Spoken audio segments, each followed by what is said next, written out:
Hi, everybody, and welcome to our Lioness community event today. We have a roundtable, and we are going to be discussing and talking candidly about how we manage our businesses through personal crises. So, I want to just give everybody some guidelines on this.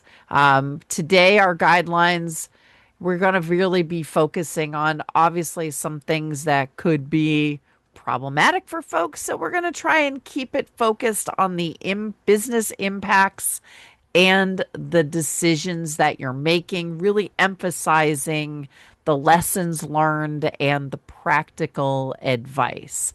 So today's discussion, life doesn't pause for business, death in the family, health scare, loved one in a crisis. Like these moments hit so hard. And as a business owner, maybe a solopreneur, you can't just hand things off. So, how do you keep things running when your personal world is falling apart? So, before we get started with today's presentation and conversation, just some quick guidelines for our roundtables. Stay respectful of others. Put your intros and anything promotional in the chat. If you can stay muted while somebody else is speaking, that would be super helpful, as well as the use of the raise your hand function if you have questions or input on the ongoing discussion. And don't forget, folks, we are using this roundtable discussion to create an article. So anything you say here, we could be potentially using that and quoting you. So we want to make sure that we have your information in the chat. So if you can drop your information in the chat if you want to get quoted, that would be awesomely helpful. Next slide, Laura. So we've got our welcome and event invitations. We're going to be talking about prepping for business crises. We're going to have that group discussion. We're going to do some takeaways and wrap up, and we're going to share with you information about our future events. Next one. All right. So our next discussion is going to be in September, and we're going to be talking about accountability and accountability that actually works. This is going to be on Tuesday, September 22nd from noon to 1 p.m. And Suzanne dropped that link in the chat if you want to RSVP and sign up right now. That would be fantastic. And next slide. Just a reminder that Lioness Magazine is a community for women entrepreneur. It gives you the opportunity to network with other women entrepreneurs, increasing your visibility with a listing in our women-owned business directory.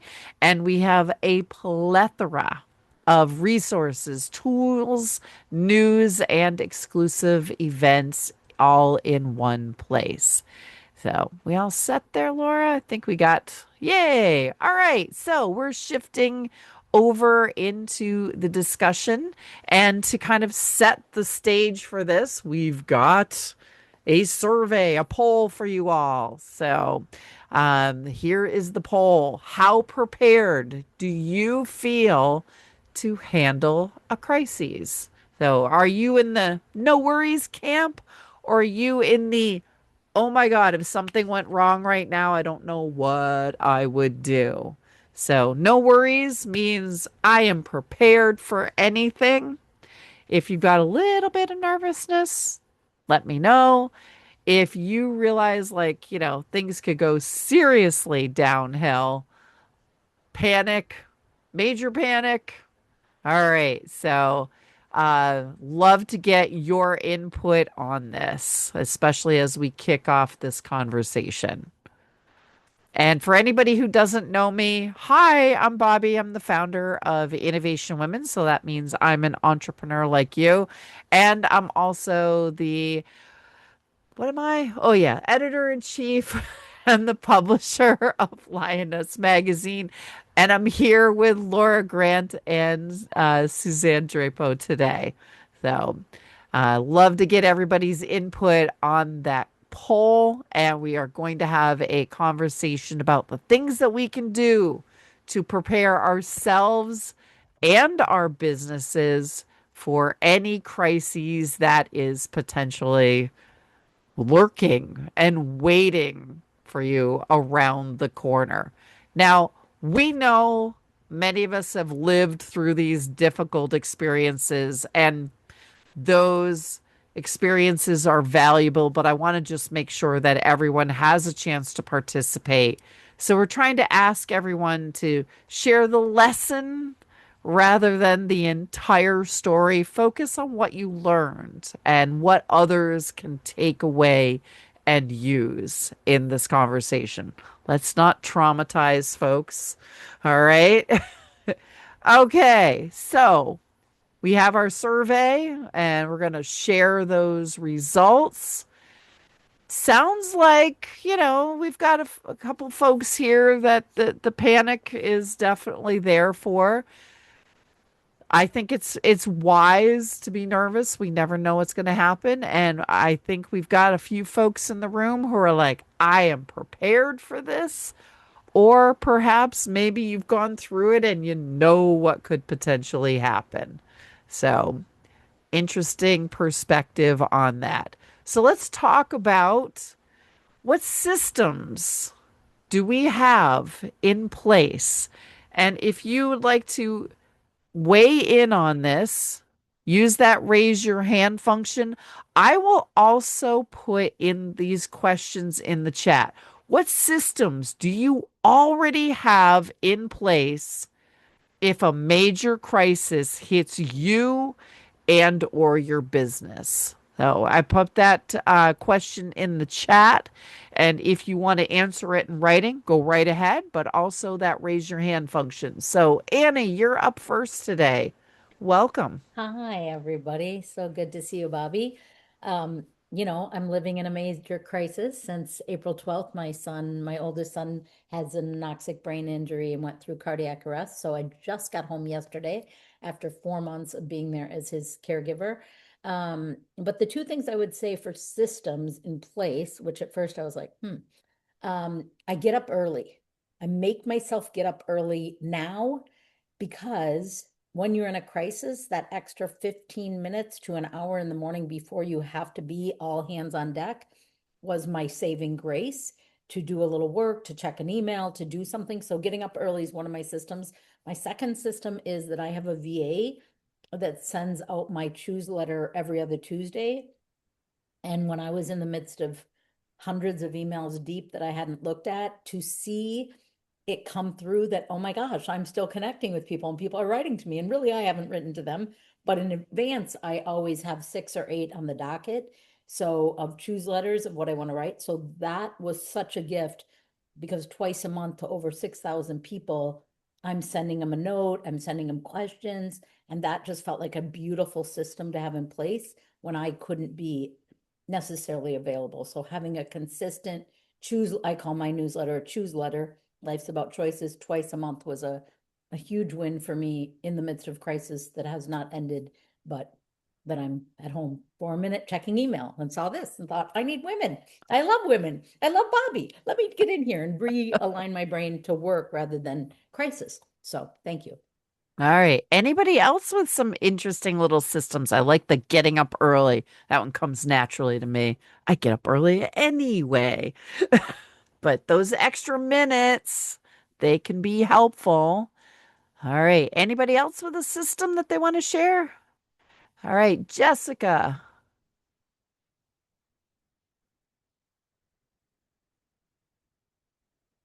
Oh, you need to unmute.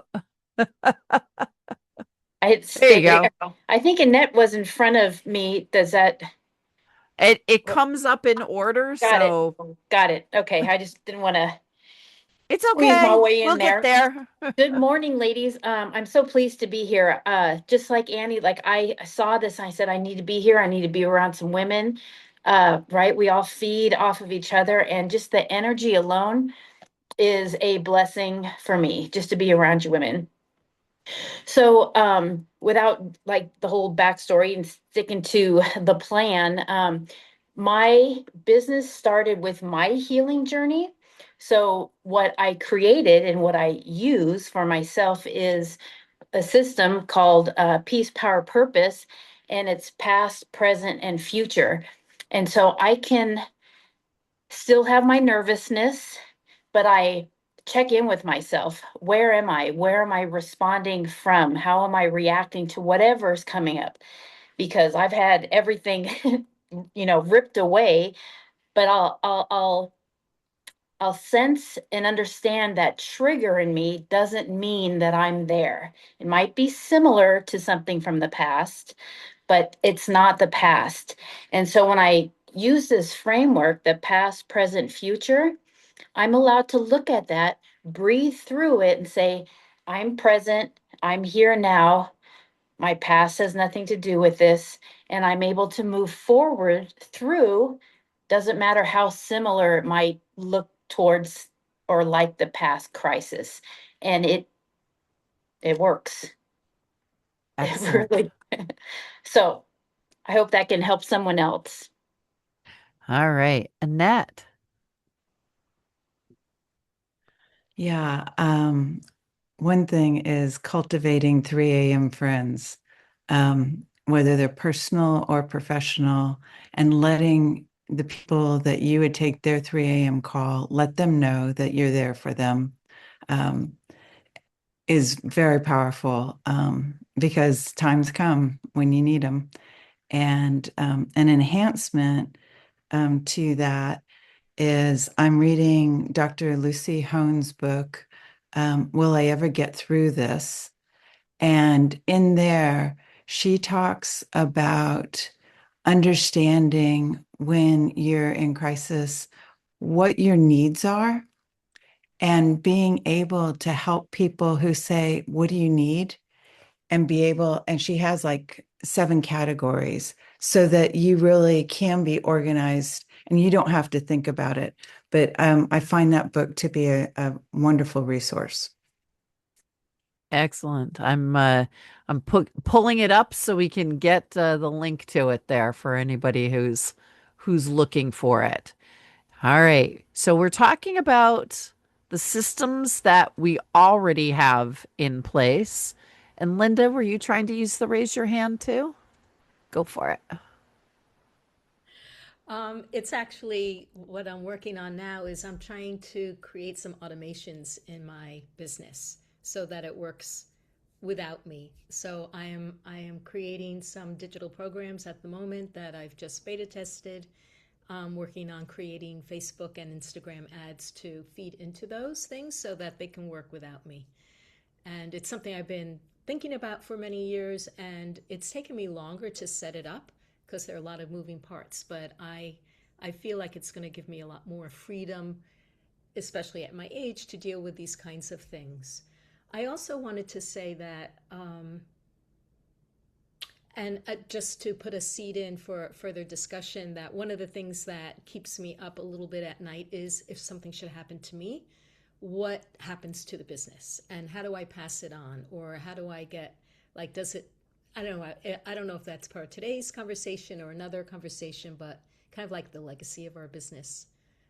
Yeah, I think that's a great part of this discussion.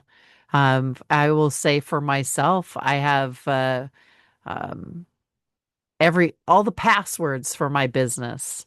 My family has access to. So if anything should happen to me, they have the ability to get into all of my system.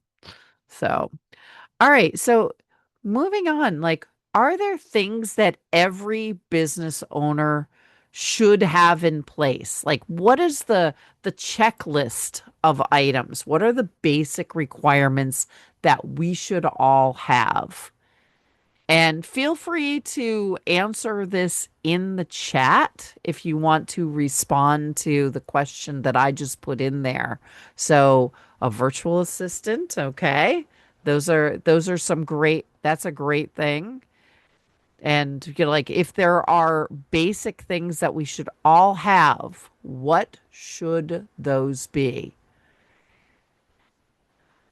list of apps and services that your business uses. Have an attorney or a lawyer. Not a random one, but who knows one who knows oneself or knows you, I assume. Excellent. And MM, we would love to know a little bit about you if you can share an introduction. So that way, when we quote you, we know where to send those links and all that good stuff.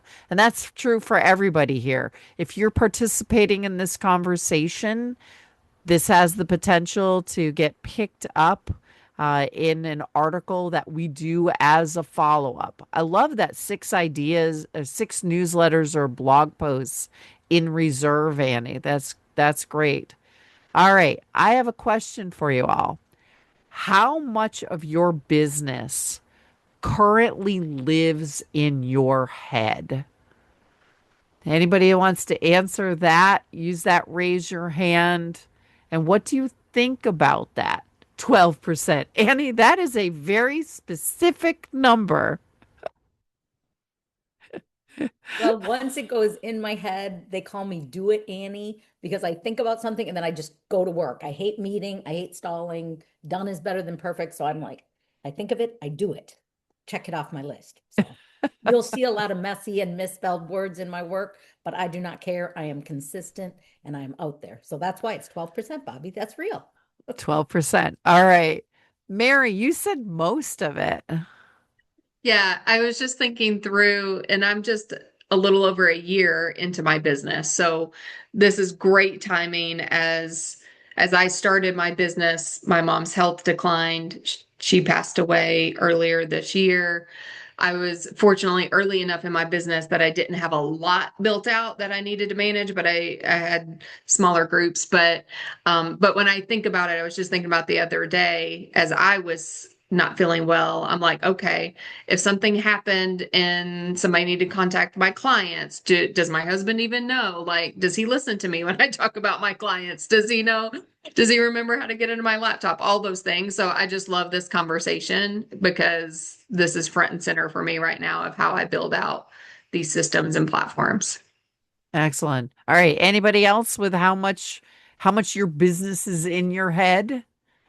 And I'm curious if there's anybody here who's like, nope, I've got everything documented. Any documenting queens? Everybody's looking at me. All right, Linda, you got documentation? I do, but I'm just thinking that there are probably things that I don't because I take it for granted. And listening to you all, it makes me realize I probably have 10 to 20% that maybe I don't even realize I don't have documented because I'm just so accustomed to doing it in my day to day. But I created something called, I call for myself a director's journal. And every day I go in it, I copy paste what I have written down, and things get added, things get crossed off, and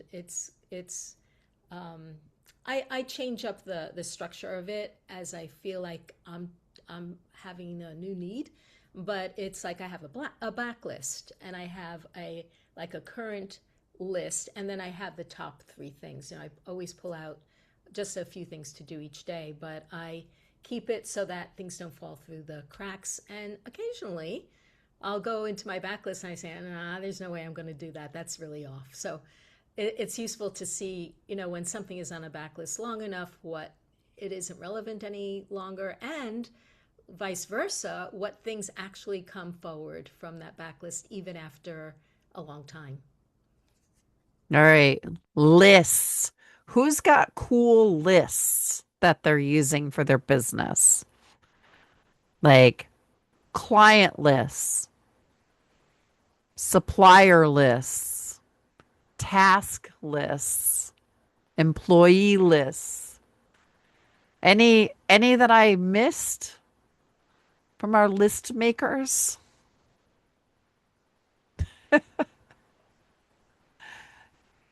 No list people, huh? Lists of clients, potential clients. Okay, that's one I missed. Testimonials.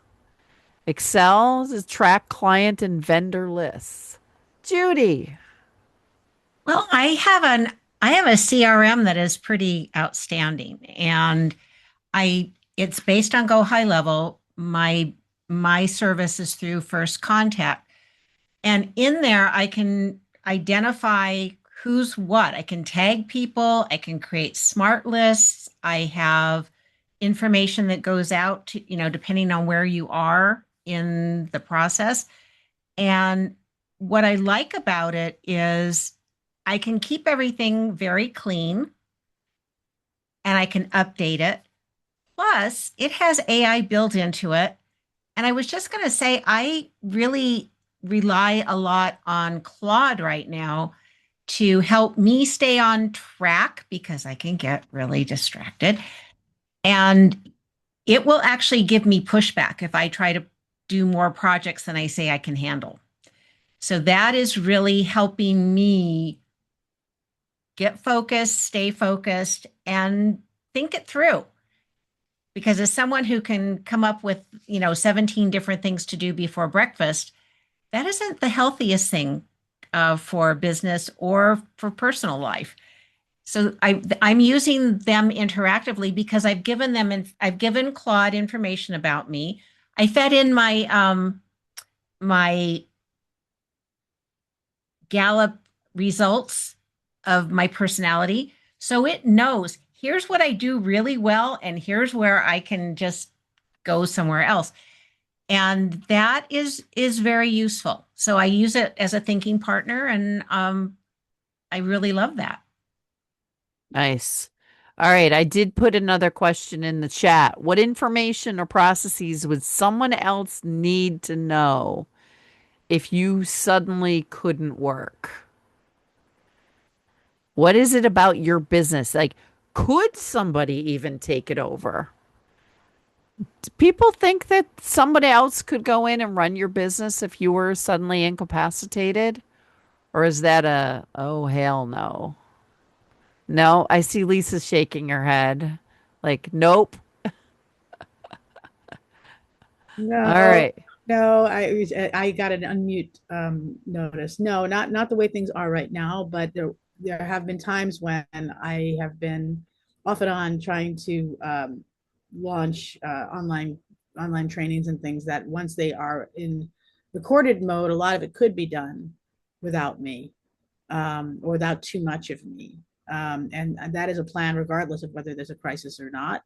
But I have not built that to where somebody else could just do it for me yet. And I'm in awe of people who have these virtual assistants. I've never been able to work with one that either that I could trust or that did not let me down in some way. And I'm also a terrible manager. I have, or at least I have been in the past. Up until now, I have not been the world's greatest manager. So some of it was my fault, but I've had a couple of really bad experiences with virtual assistants. So I've been not excited about getting one again. But if I had one that I really liked, it'd probably be very helpful, you know. So any Oh, recommendations? I would love to hear them. thank you. All right. Marcia. Yeah, I think to an extent, the nature of my business is such that my demand with clients is really this, right? So I can have way too many at the same time and they can all be in really crappy shape. So to an extent, if I'm out sick or something else drastic happens, I think for a good 3 months somebody could keep my podcast system running and going, that there's still episodes appearing every week, etc. And my social media posting, etc.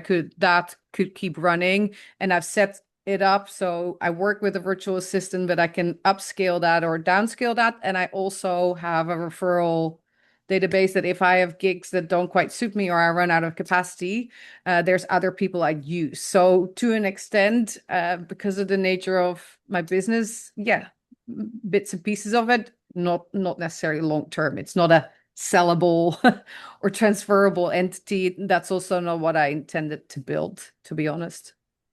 Got it. All right. Jessica.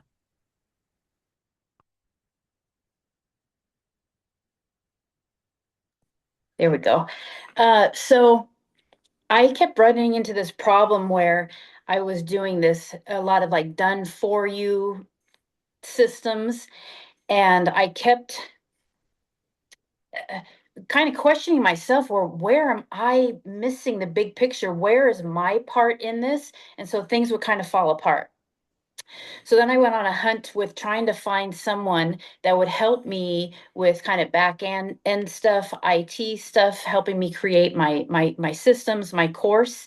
And I'm I mean, it took a while, but I found somebody where we understood each other's philosophies, just relationship building, and he helped me build my systems as I spoke it out. So it wasn't somebody taking what I wrote out or what I was trying to explain. We did it in real time, so that if someone came to me about what he does, I could explain what he does, and vice versa. And we do completely different things, but we understand each other in the same philosophy and things, and how we want to show up in being of service for others.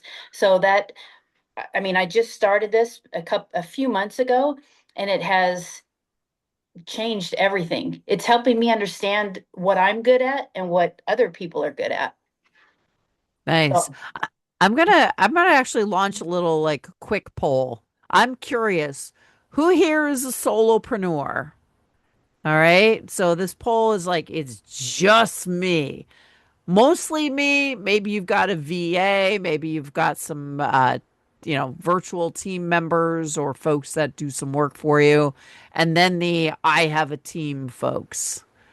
I'm curious how that changes your perspective on your business.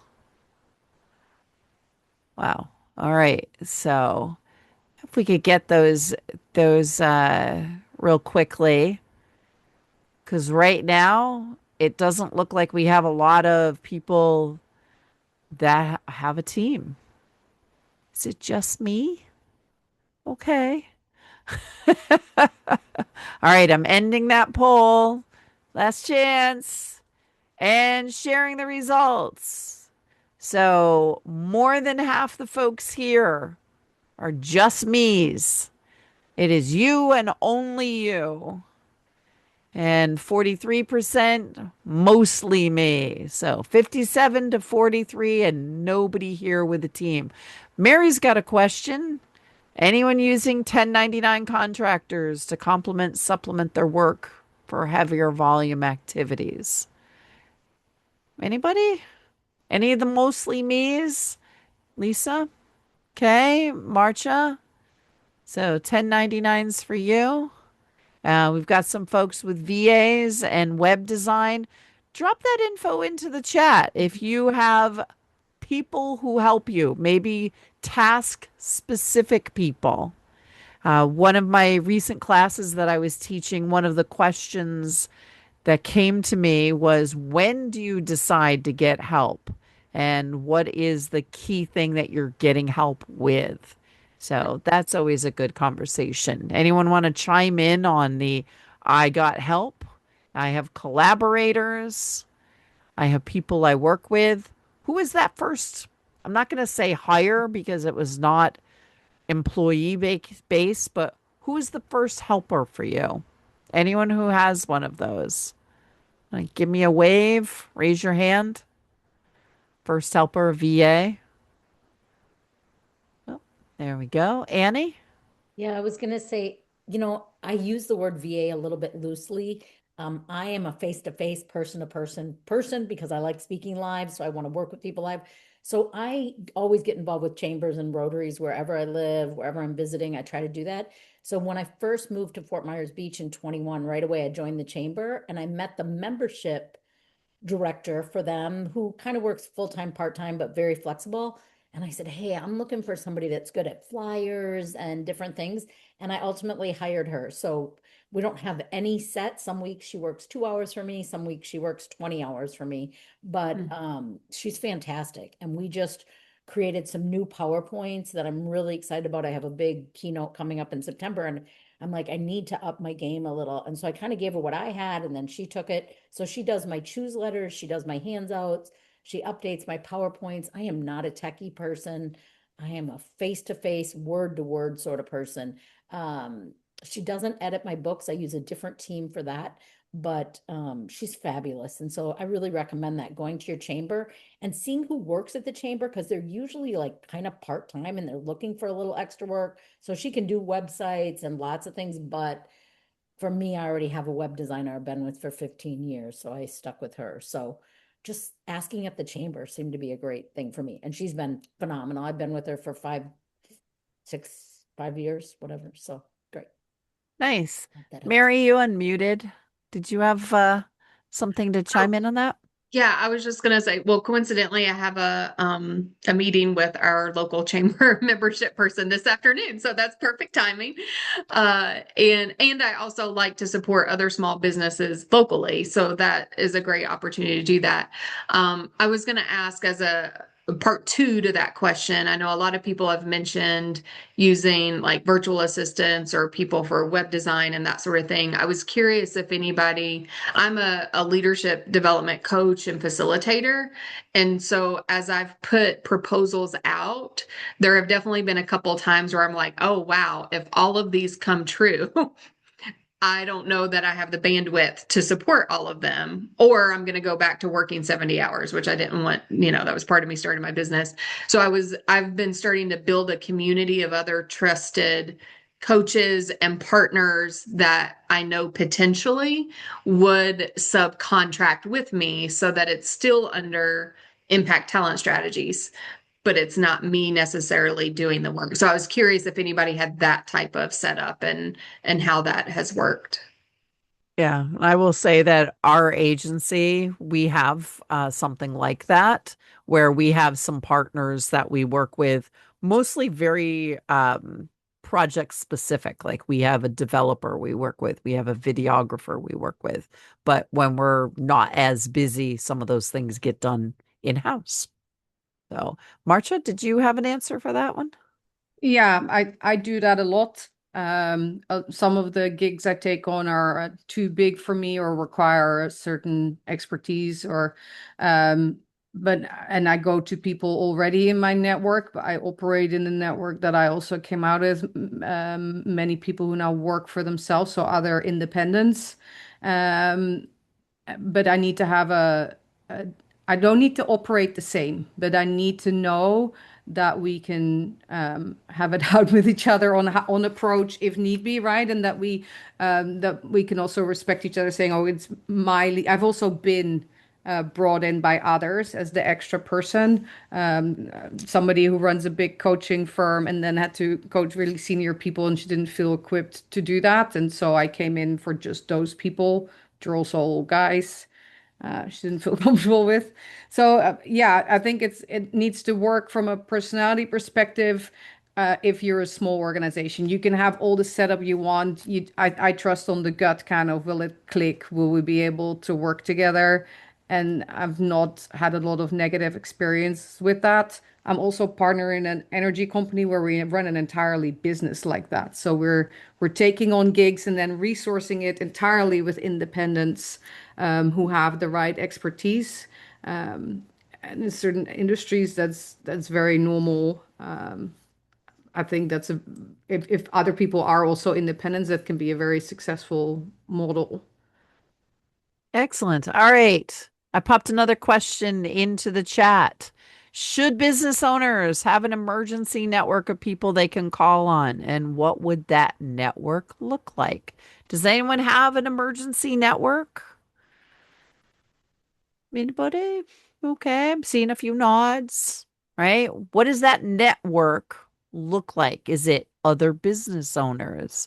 Is it potentially contractors? Former employees? I'm a big fan of that one. I have a little network of former employees that I could scream for help to if I needed it. But for the most part, I have a team, so it's a little bit different situation. So, anybody on emergency networks? Um, I'm seeing a lot of people saying if something happened, my business would end. So, Marcia? Yeah, for me, it's been mainly because of the international nature of my work. So for instance, I had a client based out of Europe and the US, and I was in Europe about 10 days a month to work through that contract. And then the time I was not there, I had a more junior person who was there until we'd hired somebody else who I'd been involved in hiring, who then became my partner there. I do that also if I have clients in Asia and I'm working half the time here. I make sure I have somebody on the ground so that becomes also my emergency person. And for a while, I had somebody who had all the authority because I didn't know what my immigration status in the US was going to be. So I was in limbo. So I signed somebody else into my business who actually could do all sorts of stuff legally also, so that I could do the work content-wise, but I wasn't the one in the headline in the US. Got it. Okay. Good. Anybody else? And I love the little conversation. I have a network in my head, Monica. So, are you going to reach out to them now? So, reaching out, identifying them and saying, you are part of my emergency network. And I'm assuming you might be theirs as well. So, that sounds great. All right. Anybody else on the emergency network? Anyone got one already? Oh, man. Okay. All right. During a crisis, get into crisis mode. How do you decide what needs your attention and what can wait? Any rules of thumb in terms of priorities? Annie? Sorry, I'm going back to the other question. I was doing two Oh, things. that's okay. Okay, so what I want to say is yes, I do have a network, but know the people. Like I always feel like as a speaker or a coach, even as Mary was saying, when you have too many, make sure you've seen that person speak or coach and then refer. Like I always say, don't say no, never say no to a client. Say, I'm actually booked, but here's 3 other people, here's 5 other people. So I have about 7 people. I try to stay connected with them every month at least once, like what's going on? Where do you need help? Where can I help you? We refer each other back and forth. So having that network is so key, but it's also so important, like you said, people are saying they have it in their head. Don't have it in your head. Have that conversation like, hey, I'd love to refer you sometimes. Would you be open to referring me? Well, let me see you speak. Let me at least see a video of you. Let me see you with a client. Tell me some of your philosophies and styles. As she just spoke and she said, making sure they align with her, right? Like we don't want to refer people that have different values or styles or beliefs or similar at least. So I do have that. So I'm just saying yes, but know them, get to know them well, meet with them at least once a month to talk about how we can best support each other. I'm a huge believer in masterminds. Every person that's an entrepreneur should have a mastermind they meet with monthly because this is a lonely business. Like when you think your business would fail, like we need each other. Like, where are you struggling? Where are you succeeding? We have a weird thing. Like I'll tell people, I can't tell my teacher friends when I book a really big one, they're like, what? People pay you that much? I'm like, but you can tell your speaker friends, or when you think you have one and then you lose it, you can tell your speaker friends. So I'm just such a believer in yes, have a network, yes, refer, but don't assume. And also sometimes you got to ask, like, now listen, I'm more than happy to refer you. Would you be willing to refer me? Because sometimes people are like, oh yeah, you can refer me, but they're never going to refer you back. Make sure it's what is that? Reciprocal. Reciprocal, right? Like it's like a win-win. And how do we support each other? So that was my thing. I know you asked a different question. What was your other question? Oh, now I have to During a remember crisis, how do you decide what needs your attention? And priorities. How are you setting your priorities? yeah, Is really, there nothing that's a priority or or how do you do that? what generates revenue? With 4 months out of my office, I've really sadly had to leave a lot of things on the back burner, but I'm grateful. I have 4 speaking engagements in September, got back to my office. Like I got to respond to their emails. They want a video from me. They want that PowerPoint. They want a handout. Like whatever's generating income comes to the top, right? It's not always the prospecting when you're in the midst of a crisis. But if you already have some bookings, I have some clients that I was able to see through the last 4 months, trying to juggle my schedule. So whatever was producing revenue became priority over all the things I want to do and would like to do and want to reach out to. It's just revenue, unfortunately, but that's my truths. Yeah. Yeah, I was kind of thinking this through when we were going through the questions and I was like, okay, clients, The old clients, the existing clients, the priority, they're going to understand if I get sick, but they've been there through thick and thin. But at the same time, some of those new clients, they might not understand. So it's like, where do I go? Do I talk to the people that know me?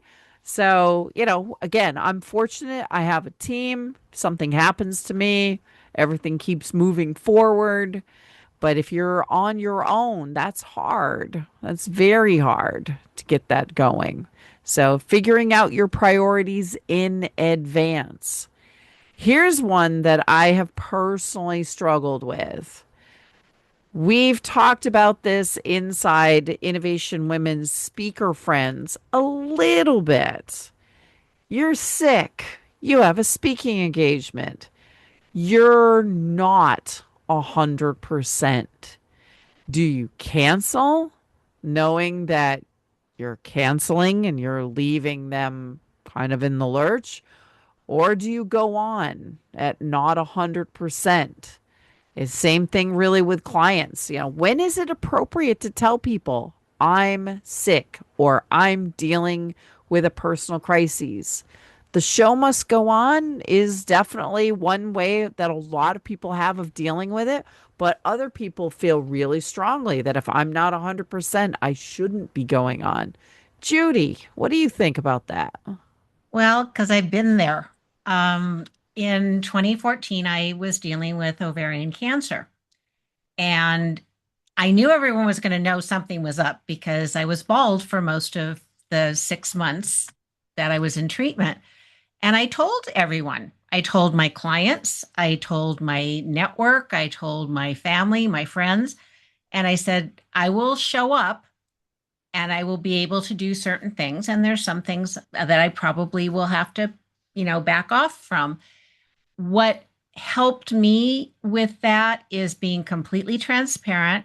I didn't hide. I didn't feel like I should be ashamed of where I was at. It was something that was happening. I also was very positive that I was going to recover, which is true. And because I didn't hide out, I had more support than I ever could have imagined. And because I have throughout my life been a supporter of other people, people rallied for me. And I didn't even have to ask them. Folks showed up, they were there for me. I I did have one issue in something that I was working on. I was designing a book for a client, and she was a long-term client, so that was an advantage. But when I started to go through chemotherapy, I could not do any kind of linear work. I would start to look at something, and I even taught in design. I couldn't use the program. It was like a foreign language in front of my nose. But I had already done the direction, the art direction, so I knew what the book was supposed to look like. And I turned over the production side of this project to someone I knew could complete it and did a beautiful job with it. So for me, it's letting people know that you need some help, letting them know it's okay that they show up if they wish to. And I I really do believe this strongly. I know other people who've gone through major healthcare issues and they disappear. I didn't want to disappear. And I think I only had to miss, I think I had to miss maybe one thing that I had on my schedule, and that's because I had surgery, and that was it. So I stayed engaged. I laughed. I showed up. I came sometimes with no hair, sometimes with hair, sometimes it was pink, but I showed up, and that gave me a lot of gifts all through the process. I want to dig into something you just said there, Judy. You said people rallied for you. What did they do that was the most helpful? Um, they didn't treat me like a disease, which was one. They were my friends. They understood that my energy was a little less intense than typical. And they asked, they said, is there something I can do for you? Is there something you need? But I think the biggest part for me was the fact that people showed up and they cared. And in fact, this is really wild. We had to move, right? I got diagnosed and we had to move. And already I was not able to make decisions about how to pack or do any of those things. I had two separate groups of people show up at our house on moving day with their vehicles. We supplied the tape and the boxes. People packed everything up. They moved us to the new house that we were still in, and it would, they just. I'm sorry, this is making me feel very emotional to think about it, but I never would have expected anybody to do that kind of thing for me. And because of who I am and who my husband is, folks just said, "Hey, what do you need? We'll do this." And in fact, one of my girlfriends said, "Don't watch how they're packing the boxes," because she said, you would seriously. My friend Lee had to say that. She said, "Don't look because you can do it better." But that isn't the point. They're getting it done, and it was so much of a gift, not a stressor. Excellent. So, yeah. Excellent. All right. That's some good people there. All right, Annie, you're up next. So my answer is depends. So if you're going to have diarrhea on the stage, please don't do that. If you don't have your voice, please don't do that. But if you can push through, but never again, I'll go back and say, never say no. Say, you know what? I'm not feeling well today. I don't think I can deliver 150% that I expect out of myself, but here's 3 people that are local to that town and they can do it. And I've already checked with them and they're excited to do it. I've had people do it. I've had to do it. And I've had people do it and ask, offer me. A lot of times clients will say, hey, I want you, why don't we postpone it a month or come and give us 50%. But I think that you need to come to them truthfully and prepared, because I never want to give a mediocre presentation either. So if I'm not at my best, I always want to be at my best. I'm a huge believer in travel with throat coat. If you do not have throat coat tea, put it in everything you own, every purse, every jacket, everyone. It saves the day a lot. Lemons save the day of a lot. Going and getting there's something at Starbucks. There you go, the throat coat. Love it. And because we're speakers, we lose our voice, right? And so be prepared, have your Imodium, have your throat coat, have your cough drops. So we are prepared, because if we're doing it right, it takes a tremendous out of a human being to deliver a presentation, right? So we have to have all our tools in our toolbox. And so that's what I say is recommend someone else, but have your tools, go on if you can, but don't go on if you're not your best for you. And especially if you don't have a relationship and it's a new client, we never want to disappoint them. So let's have your referral list, have your medicine cabinet with you. And yeah. All right. Excellent. Barb. Yeah, I have fortunately never been in a situation where I had an emergency with a speaking gig. So this is something I need to think about. Thank you so much for talking about having people you can refer. But because part of what I teach is you get to take care of yourself, I take care of myself and I'm transparent with people. I had COVID for 7 weeks last year, which by the way, I didn't know that it was COVID until months later. Um, and I just told my clients what was going on, and I really only did direct client work, recording my podcast, which you could tell that I was sick, and writing my newsletter, and because I needed to sleep. And I would not be a good coach if I was pushing myself beyond the brink when I'm teaching my clients. You get to take care of yourself, you matter. And so I think the transparency thing, I think at this moment, let's say next week I became really ill and I had a speaking gig, I think I would say to them, I am sick and I'm afraid I don't have anyone to refer you to. How would you like to handle this? But I am definitely going to think more about creating a network of people that I can refer to take my place if something happens. So this is really great. I really came here today because 2 of my dearest friends lost their husbands of over 30 years in the last few months, one of whom is an entrepreneur. And it's just been so hard. And I love the referral about how to, when people say, what do you need? So I'm going to definitely check out that book. So thank you, everybody, for all that you've shared. Excellent. Marcia, you just popped something in the chat. What is considered professional is not the same in every industry and every culture.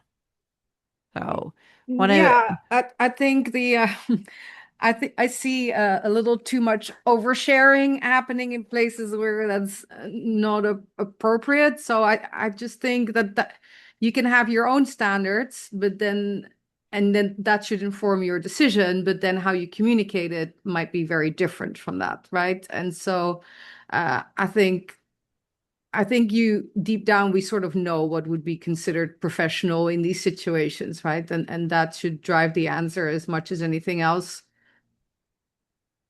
absolutely. And Mary, that is a great question.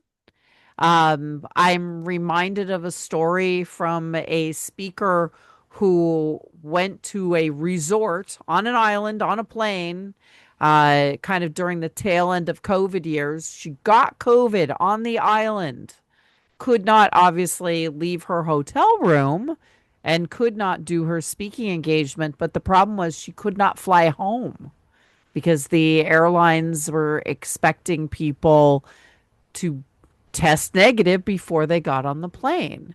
So she was stuck on the island with COVID, stuck in her room. And who pays for that hotel room was actually covered in her contract. If there was an emergency, the hiring organization actually picked up her hotel, which I thought was very impressive that that was inside a contract in case of emergency. I once broke my foot actually while at a trade show in New York City, and I was fortunate that, I was able to crutches and back to the plane, but what if I had been had to be medevaced out or something like that? So those are types of things to think about in your contracts. So I'm going to pop another question in the chat. If you had 30 minutes today, all right, we get out of this, you've got 30 minutes before you have to be somewhere else. What could you possibly do to make your business a little more crisis ready, a little more resilient? Or what would you suggest others do if they had just a short period of time? What's one little thing that we could do? We've had a bunch of great ideas today. Anyone? This is where it's like, what could I do with this? Marcia? Yeah, for me, I think I need to schedule out some of the simple, repetitive stuff that needs to happen anyway, a bit further or more, so I have longer runways. So my LinkedIn stuff, the podcast stuff, I do it because I just went to Europe for 6 weeks, right? So then I pre-batch a whole lot of work. And maybe I should just do that every quarter because it frees up so much more work time anyway. So it's kind of nice for me anyway. And it means that if my week kind of turns around, it's fine because that stuff is happening anyway. The stuff that needs to repeat and be for the algorithms on the schedule and all that. All right. Mary. Yeah, for me, I think business essential is just documenting and making sure that my husband, as a solopreneur, that my husband knows where to find the most important people to contact if something were to happen. Yep. I have the password, and I recently had to change my primary password. And I'm like, oh, I have to like go and give that new password to the family just in case. Anything else that people might potentially do if they had just a few minutes to prepare their business for a crisis? We've had some great ideas today. What comes up for you? I'm going to And feel update free my to drop that in password. the chat. Where are you? Password list, Bobby. I got to update that because I was good, but it's on a spreadsheet. I need to update that. So thanks for that reminder. Okay. So remember to give at least one other person access to your LinkedIn. Excellent. Okay. We are going nearer to the end of our time together. I do want to ask folks if you put an answer in the chat, if you raised your hand and shared something with us, make sure we've got your info in the chat too. That would be fantastic. Just makes it easier on us as we write that article, as we quote you, as we give you a little fame and fortune. Hopefully, the fortune comes from the fame, but that would be fantastic. Mary, I think I forgot to lower my hand. So I was that's like, okay. All thank right, you. absolutely. And um, we're going to put the link to our upcoming roundtable in the chat. And I want everybody to be careful out there. You have all officially been wrapped in Bobby's bubble wrap. That's how we keep you safe. We wrap you in bubble wrap. And if you're interested in joining up with Lioness Magazine, if you're interested in a future roundtable, those links are definitely coming to you in the chat. That will help you if you want to RSVP for our next roundtable. We're going to be talking about accountability. So, if you have a great system for accountability, if you have a great accountability group, we want to hear those stories. And we're going to be having that conversation in September. So I hope you join us for that. And also, obviously, join Lioness Magazine. We've got this whole great online community.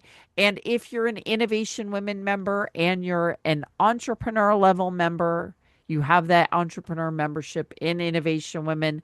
That means you get access to everything related to the Lioness Premium membership as well. So, Suzanne just popped that link to the September roundtable in the chat. I hope to see you all, and thank you so much for contributing your ideas to today's roundtable.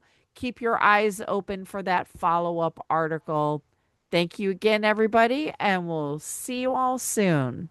Have a good rest of your day. Take care, and definitely take care of each other. Bye bye.